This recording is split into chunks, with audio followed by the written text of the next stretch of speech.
Posibleng dahilan ng pagdalaw ni Miss Chris Aquino kay President Marcos sa Malacanang. Ano nga ba ang rason? Ang latang yan. But before that, if you haven't subscribed yet to my YouTube channel, please don't forget to like, share, and subscribe at hit mo na rin ang notification bell for more showbiz updates. Bago tayo of course magpatuloy sa ating updates for today's video, ay nais ko pong pasalamatan kayo for always watching and trusting this channel. Thank you so much sa inyong laging panonood at palagi ang pagsubaybay sa mga updates po natin. Maraming salamat po. And this time, let's talk about this one dahil muling napag-usapan sa social media at sa mundo ng showbiz at politika ang pagkikita ni na Chris Aquino at Ferdinand Bongbong Marcos Jr. o mas kilala bilang PBBM. Ang simpleng lunch na inihanda ng First Lady na si Liza Araneta Marcos sa Malacanang ay naging malaking usap-usapan ng publiko.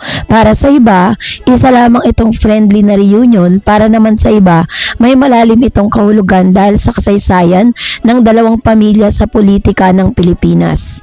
Ayon sa ulat ng Abante Tonight, inimbitahan ni si Chris Aquino ng First Lady para sa isang home-cooked lunch sa bahay ng Pangulo sa Malacanang Park na nagsilbing late birthday treat para sa Queen of All Media.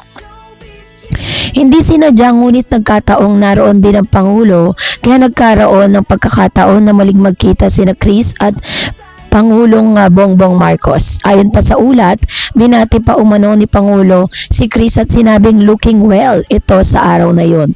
Ngunit sa kabila ng pagiging simpleng okasyon, hindi napigilan ng publiko na bigyan ito ng iba't ibang interpretasyon.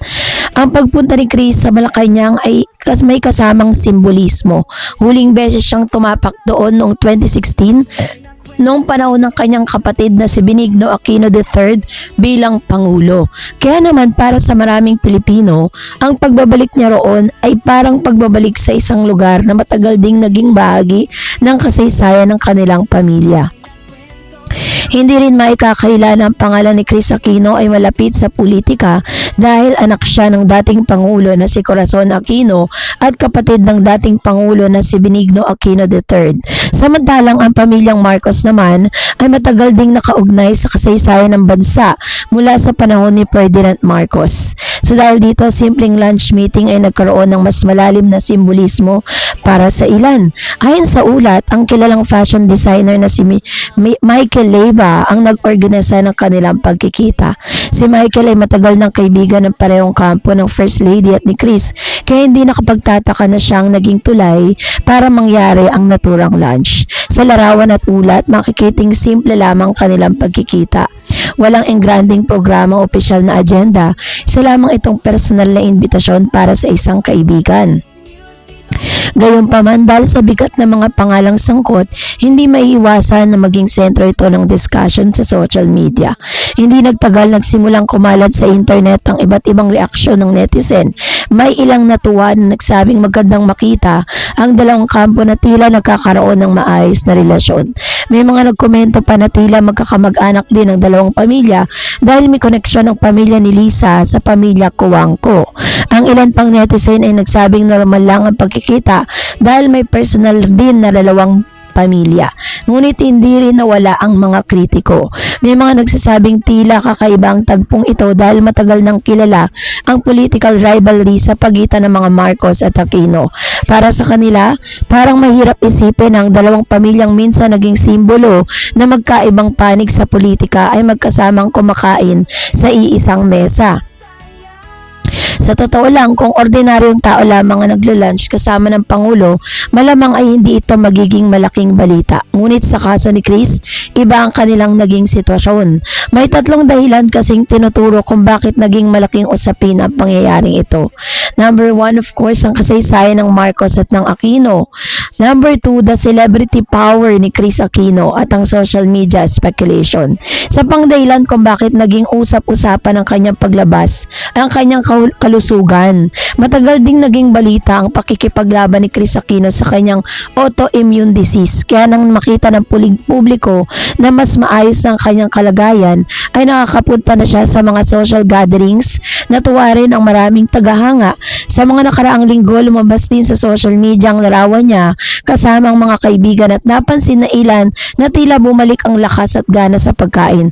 Para sa kanyang supporters, magandang sinyalis ito ng kanyang unti-unting paggaling. Kaya naman sa kanyang Instagram post ay nagpost siya ng ilan sa mga tila pagbabadya ng pagbabalik ni Miss Chris Aquino bilang isang multimedia queen, dahil meron po siya ditong interview portion. Panoorin natin to. Ang lasa ng garlic dito. Diba? Love garlic. Pero, ang napansin din natin doon, na-spoil tayo. Ha? And, Yung portion size sa akin. and yung ang dami talaga. Parang, pag pumasok ka, there are 3 supermarkets na all organic. Oh. Yeah. Ang tanong ko kasi, nagpakapal na ako. Maganda yung beach house ninyo. Sabi ko, what can I look forward to? Kasi kailangan ko talaga yung fresh sea air. So, anong meron sa Ilocos na parang wala sa ibang mga probinsya? Dahil nga, probinsyano ako. Well, if you're asking me, there's still no place like home, of course. I grew up there. I know everyone knows me. Ano ba doon? Every time- You know everyone? Yeah. It's not that big of a town na, pero now it is. It's medyo modernized na rin. There's traffic na rin. So, your SNR? None yet. Okay. But there's Robinsons and new SM is opening up. Yes, I know about the new SM. I was told about that. Yay. Wow. Starbucks. Yeah, so yeah, there's new Starbucks. It's right next to our bus station. Yay! Baka Miss Kristen, dapat mo yata itanong kung may online shopping doon. Hindi, gano'n order ng Shopee. Padala mo na lang sa Foreign Restaurant, padala na lang natin sa You're not considering how much I order. It's a bus. It's a bus. I can feel that loss. Di ba parang natin wag na? Parang like 20 buses a day, kaya yan. It's a job. So, ano mga jobs ang pwedeng makuha na gusto mong i-implement? Itong last term po. Na dapat talaga, di ba lahat naman tayo? Yes. Kailangan maging masipag. When you say jobs, what do you mean by? Kasi di ba, you're already talking about agriculture Yeah. na hindi nabibigyan ng sapat na pansin na maging mas modern. Pero ano pa? Besides that, kasi there are areas na kahit anong gawin mo, mabato, hindi masyadong dinadaanan ng ulan, ano yung pwedeng gawin? Well, of course, when it comes to lawmakers, parang we're always striving to pass that next big thing. Yeah. There's always that pursuit of always looking for the next thing the country needs.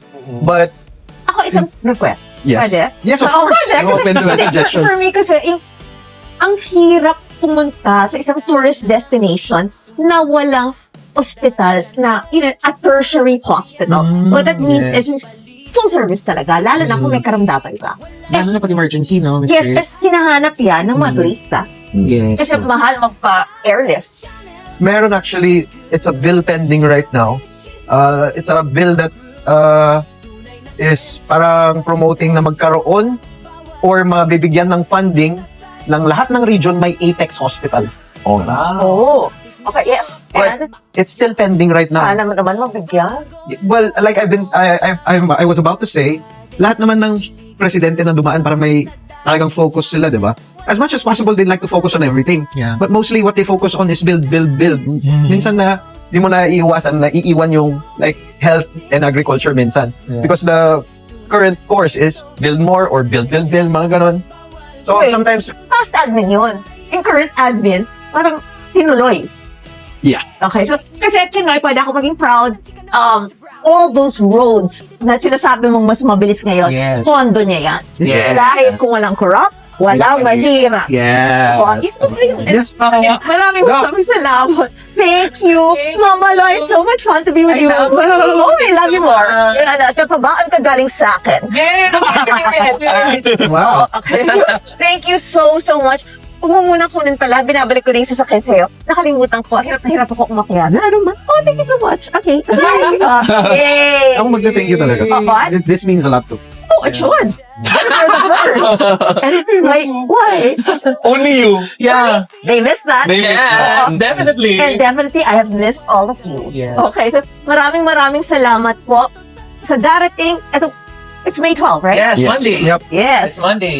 Yeah, Maraming mga kaibigan ako na magbe-birthday. So, sana po, yung pumili tayo ng alam na natin na tutulungan tayo, subok na sa serbisyo, at maganda ang adhikain. Did I pronounce it correctly? Perfect.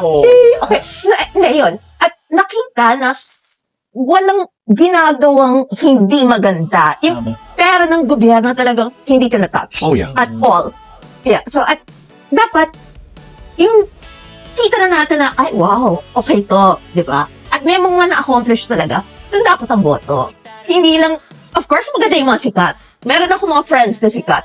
Yeah, na tumatakbo. Pero, isipin po natin, sino ba talaga ang worthy? Yung parang, Tama.